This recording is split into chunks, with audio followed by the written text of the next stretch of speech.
नमस्कार साथियों। आज मैं आपके बीच आया हूँ SS3 प्रयोगशाला शिक्षक के पदों संबंधित अतिथि शिक्षक में क्या स्थिति बनी, कितने जो है परसेंटेज इनके अलॉटमेंट हुए और कितने परसेंटेज इनको शाला प्रभारियों ने ज्वाइन करवाया और कितने लोगों की रिक्वेस्ट रिजेक्ट हो गई, क्या कारण थे, इससे संबंधित सभी बातों पे मैं चर्चा करूँगा। तो सबसे पहले आपको बता दूं कि SS3 प्रयोगशाला का जो पद है ये जो है वर्ग 1, 2, 3 सभी पदों में से देखा जाए तो एक तरह से साइंस ग्रुप के जो बच्चे हैं उनको मतलब सबसे ज़्यादा पद इसी में रिक्त दिखाए गए पोर्टल पर और बहुत सारे आवेदकों ने इसमें अप्लाई किया। मेरे घर के लोगों का भी जो है प्रथम चरण में SS3 लैब पद पर घर के बगल की स्कूल मिल गई थी। हम भी बहुत खुश हुए कि चलो अच्छा है, कोई एक पद मिला जो घर के पास है और वहाँ पे हम आसानी से कर सकेंगे अपनी जॉब। लेकिन अतिथि शिक्षक के जो प्रयोगशाला संबंधित पद हैं उनमें सबसे बड़ी समस्या ये आती है कि पोर्टल पर पद तो दिखते हैं लेकिन जब स्कूल में ज्वाइन करने जाओ तो वहाँ पे शाला प्रभारी ज्वाइन ही नहीं कराते, या रिक्वेस्ट सेंड नहीं होती या एक्सेप्ट नहीं होती। एक तो साइंस विषय में सीट नहीं है और जो साइंस वाला है वही लैब में डालता है, और लैब में ज़्यादातर क्या होता है कि जहाँ पे एक प्रयोगशाला शिक्षक है या जहाँ पे एक अतिथि शिक्षक प्रयोगशाला का है वहाँ दूसरे को रखते ही नहीं। ऐसा उनने अपने हिसाब से, मैंने तो जो अनुभव करा मेरे साथ तो यही हुआ था। वहाँ एक शिक्षक प्रयोगशाला का पहले से था और जब हम ज्वाइन करने गए तो उनने रिजेक्ट कर दिया, बोले हमको आवश्यकता ही नहीं है।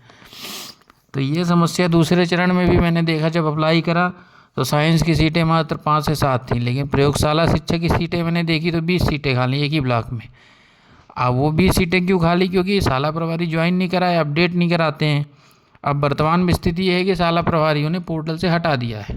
अब मुझे ऐसा लगता है तृतीय चरण में क्या होगा, सीटें भरी नहीं हैं लेकिन शाला प्रभारियों ने पोर्टल से उसको पद को ही हटा दिया है आवश्यकता ना होना बता के।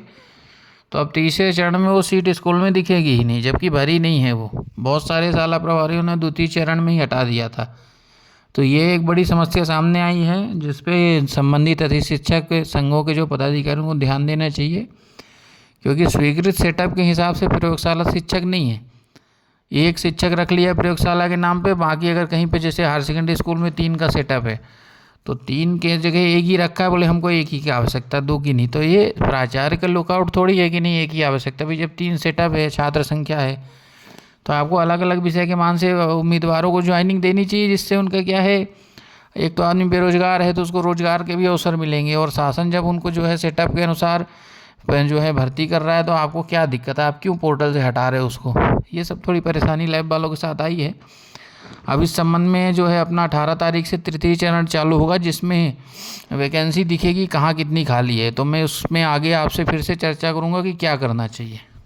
इसके लिए सभी साथियों से अनुरोध है, एक बार चैनल को सब्सक्राइब कर दें, लाइक कर दें, शेयर कर दें, ताकि जो भी इससे संबंधित नवीनतम अपडेट आए वो मैं वीडियो के माध्यम से आपको उपलब्ध कराऊँ। सबसे बड़ी ये समस्या है कि अब तीसरे चरण में कितनी सीटें आती हैं 18 को पता चलेगा। अगर सीटें नहीं आती तो इसका मतलब ये नहीं कि भर गई हैं। शाला प्रभारियों ने आवश्यकता ना होते हुए SS3 लैब के पद ही हटा दिए, जबकि इतने SS3 लैब वहाँ शाला में कार्यरत नहीं हैं। ये एक विसंगति सामने आ रही है। अब देखिए तृतीय चरण की काउंसलिंग में कितनी सीटें आती हैं, ब्लॉक वाइज, डिस्ट्रिक्ट वाइज, उस हिसाब से फिर आगामी रणनीति पे चर्चा होगी। तब तक सभी से अनुरोध है एक बार चैनल से जुड़ जाएं, और आपके मन में कोई सवाल हो तो कमेंट बॉक्स में कमेंट करें, हो सकता है उससे एक नया बिंदु निकल के सामने आए। और निश्चित तौर पे मैं कोशिश करता हूँ ज़्यादा से ज़्यादा लोगों को रिप्लाई करने का, और इस संबंध में सभी महत्वपूर्ण जानकारी आप तक शेयर करता रहूँगा।